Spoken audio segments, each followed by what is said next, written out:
Bismillahirrahmanirrahim. Assalamualaikum warahmatullahi taala wabarakatuh. Saya Nur Izzah Aisyah binti Abdul Ghani, nombor matri I191034999.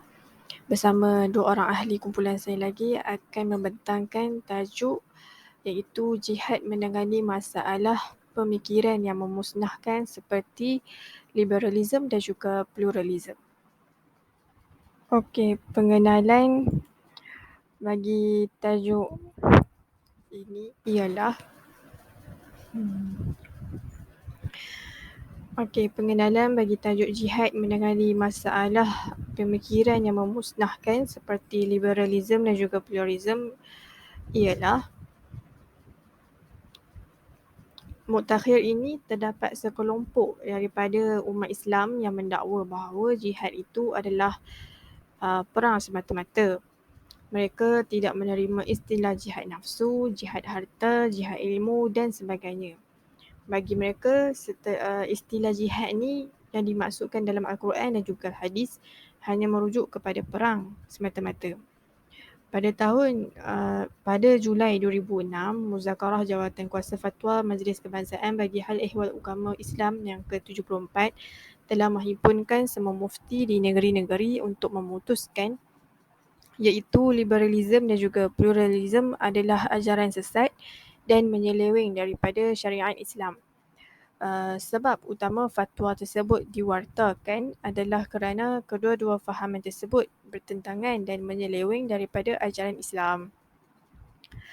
Antara kandungan fatwa yang diwartakan adalah gesaan terhadap mana-mana individu yang berpegang kepada fahaman liberalism dan pluralism agama hendaklah segera bertaubat dan kembali kepada ajaran Islam yang sebenar. Sebelum kita masuk kepada topik yang sebenar iaitu pemikiran seperti liberalism dan pluralism, kita kenali dulu konsep jihad.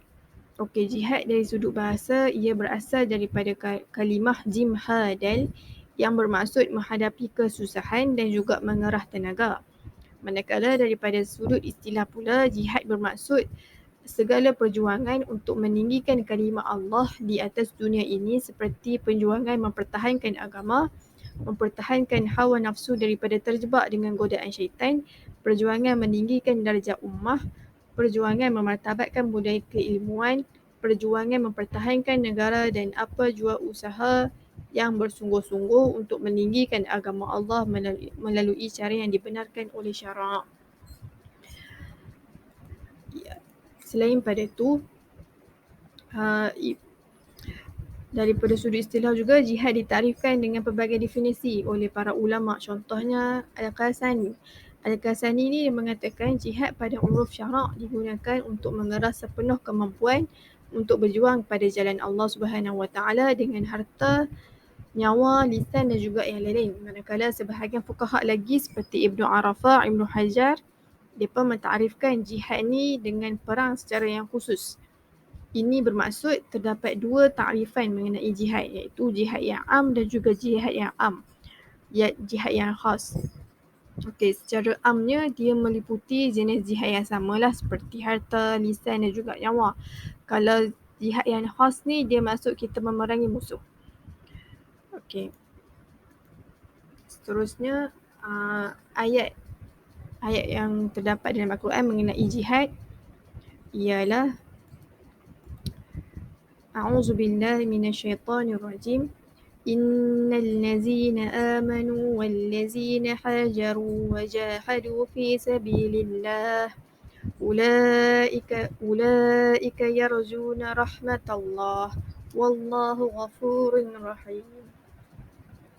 Yang bermaksud sesungguhnya orang-orang yang beriman dan orang-orang yang berhijrah serta berjuang pada jalan Allah, iaitu untuk menegakkan agama Islam, mereka itulah orang-orang yang mengharapkan rahmat Allah dan ingatlah Allah Maha Pengampun lagi Maha Mengasihani. Hadis. Okey.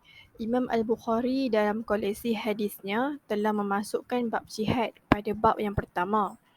Nabi Muhammad SAW telah ditanya, apakah yang dapat dibandingkan dengan jihad pada jalan Allah?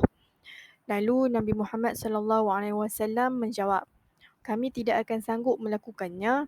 Pertanyaan tersebut diulang sehingga 2 atau 3 kali. Tetapi baginda masih menjawab, "Kamu tidak akan sanggup melakukannya." Pada kali yang ketiganya, baginda bersabda, "Peumpamaan orang yang berjihad pada jalan Allah samalah seperti seorang yang selalu berpuasa dan selalu melakukan ibadat malam serta taat pada ayat-ayat Allah. Beliau tidak merasa letih dari puasa dan sembahyangnya sehinggalah orang yang berjihad pada jalan Allah itu kembali." Ini adalah perumpamaan yang Imam Bukhari catatkan dekat dalam hadisnya mengenai jihad. Okey, seterusnya ialah peringkat-peringkat jihad. Yang pertama ialah jihad melawan hawa nafsu. Yang kedua ialah jihad melawan syaitan. Yang ketiga ialah jihad melawan bid'ah. Yang keempat ialah jihad melawan musuh yang jelas. Maka pada tajuk ni iaitu jihad menangani masalah pemikiran yang memusnahkan seperti liberalism dan juga pluralism ni adalah masuk di dalam peringkat jihad yang ketiga, iaitu jihad melawan bid'ah dan penyelewengan intelektual. Sekian itu daripada saya. Seterusnya saya teruskan kepada presenter yang seterusnya. Nama saya Majidah binti Muhammad Kamil, nombor bateri A19103674. Saya membentangkan mengenai konsep liberalisme. Okey, untuk poin yang pertama adalah kebebasan individu. Kebebasan individu terbahagi pada 3.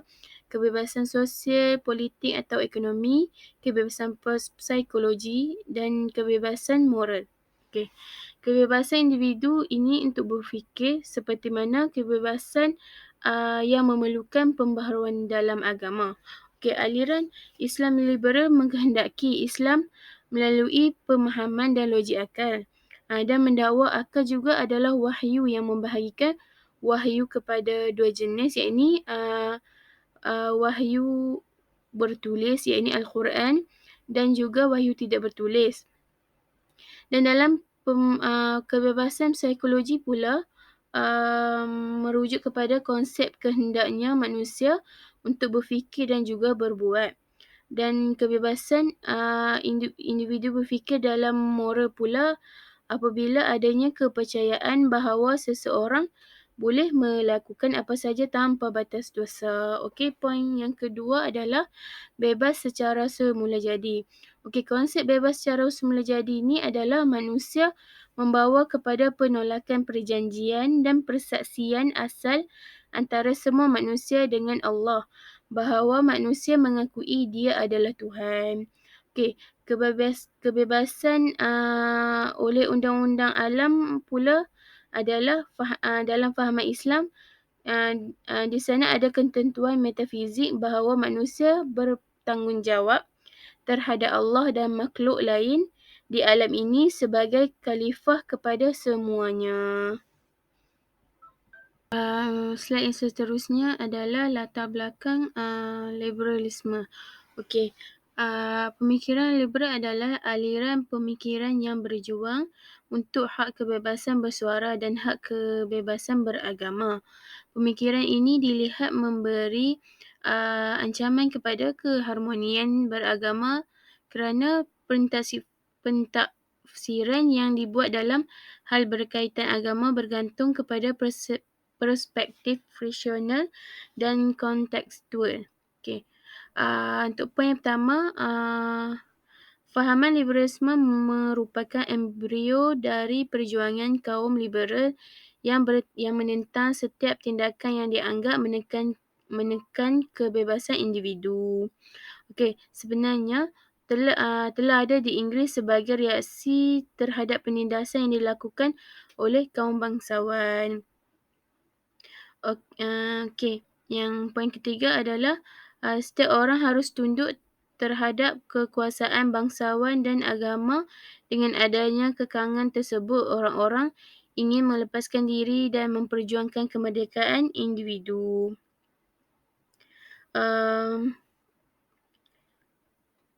Okey, pemikiran liberal ni adalah acuan barat dan kesannya dapat dilihat pada cara hidup dan budaya masyarakat barat sekarang.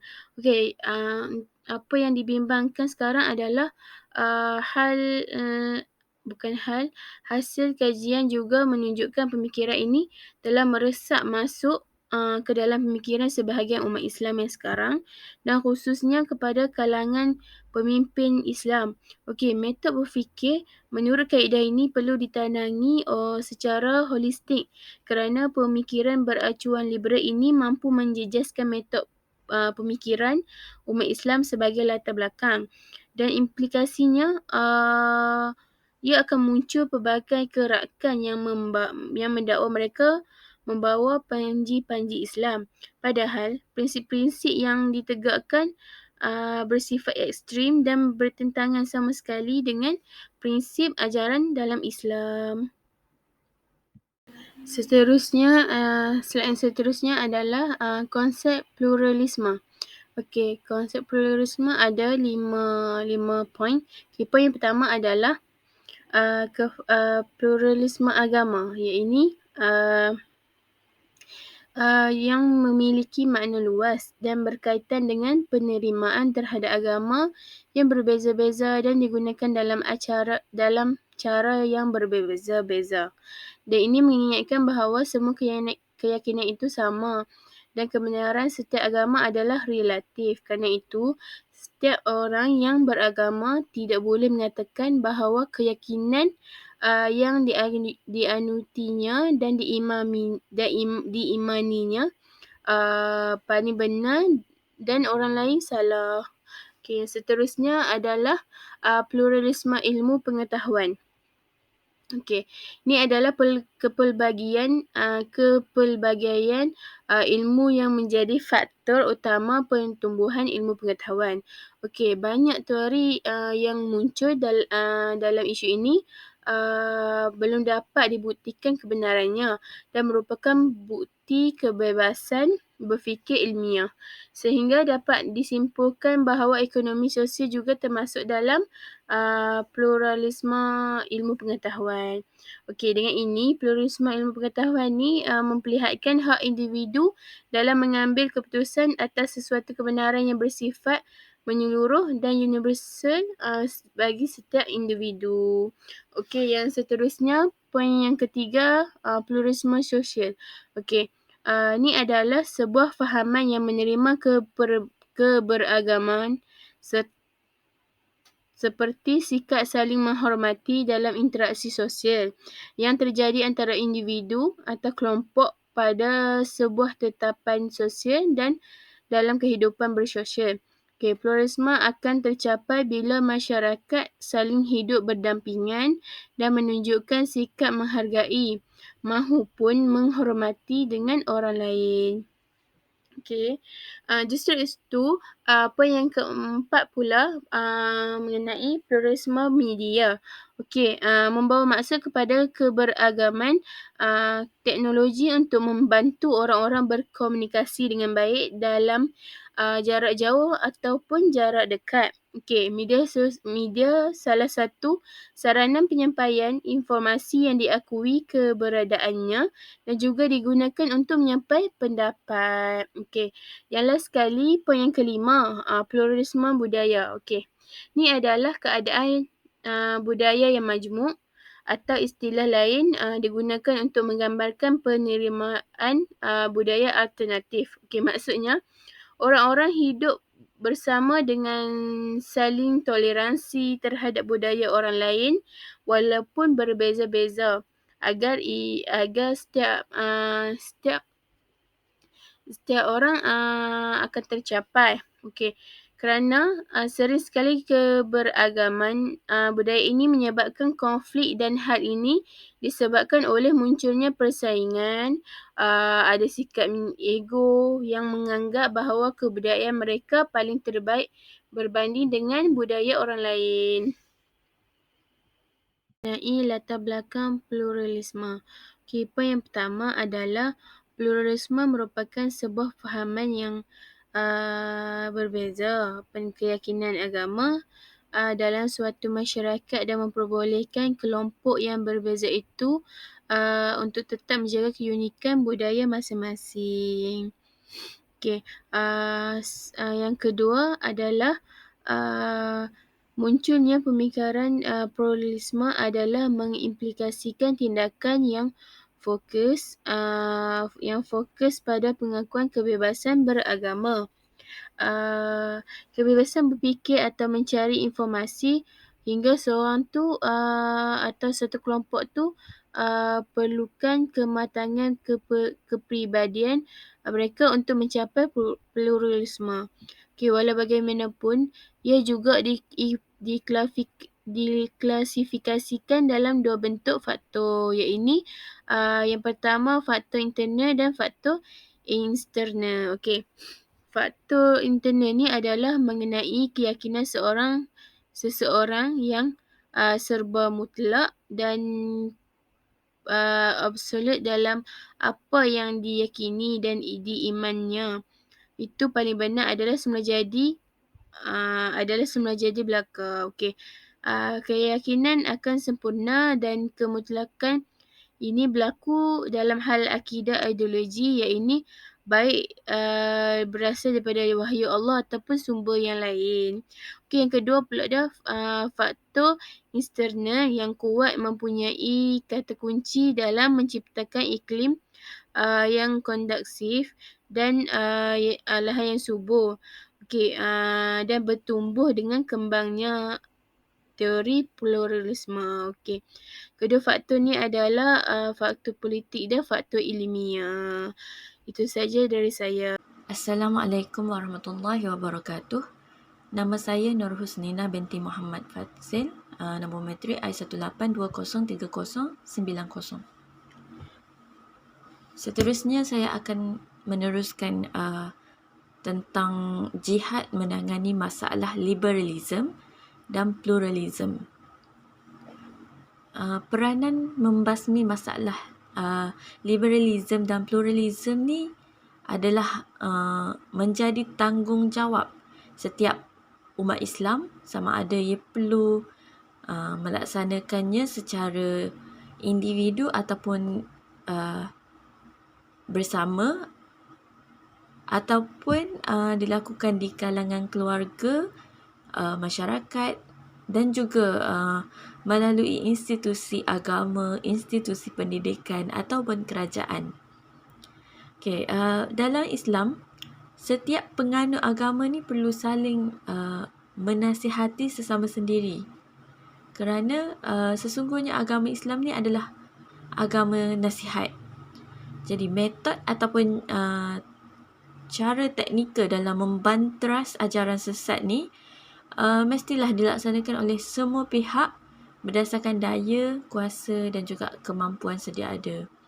Dalam menghadapi aliran liberalism dan pluralism ni, perlulah diambil beberapa pendekatan yang lebih terarah secara bijaksana.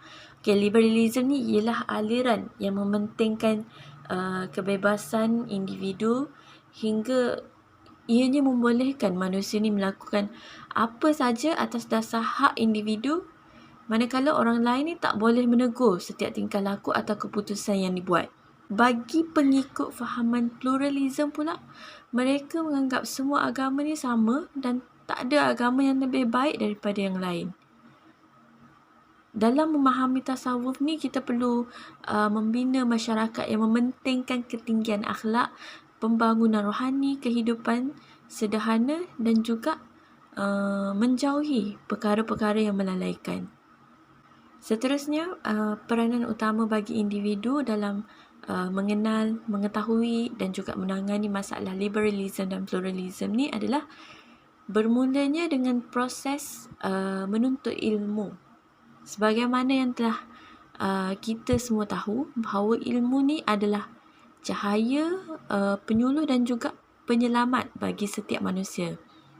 Begitu juga antara bentuk ibadah yang paling utama dan ketaatan yang paling agung yang dianjurkan oleh Islam adalah dengan menuntut ilmu terutama ilmu-ilmu syarak, iaitu ilmu-ilmu yang membahaskan isi kandungan Al-Quran dan As-Sunnah yang dibawa oleh Nabi Muhammad SAW, ataupun ilmu-ilmu berkaitan kepercayaan dan pengamalan Islam.